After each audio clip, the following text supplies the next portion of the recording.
ما يقع اليوم في الشارع المغربي من احتجاجات وصدامات ليس سوى نتيجة طبيعية لسياسات فاسدة وتدبير عشوائي للشأن العام. إن السبب الحقيقي وراء كل هذا هو التوتر، هو الحكومة نفسها التي أغلقت باب الحوار ولم تستجب لمطالب الشعب.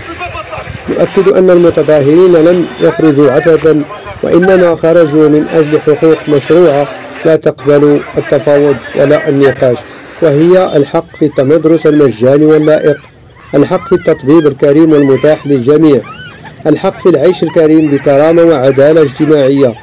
هذه حقوق واجبة وليست امتيازات، وعليه فإن على الحكومة أن تحتمل مسؤوليتها كاملة وتستمع لمطالب المواطنين وتباشر في تحقيقها بشكل عاجل بدل الهروب إلى الأمام. من صوت الشعب إلى من بيده القرار.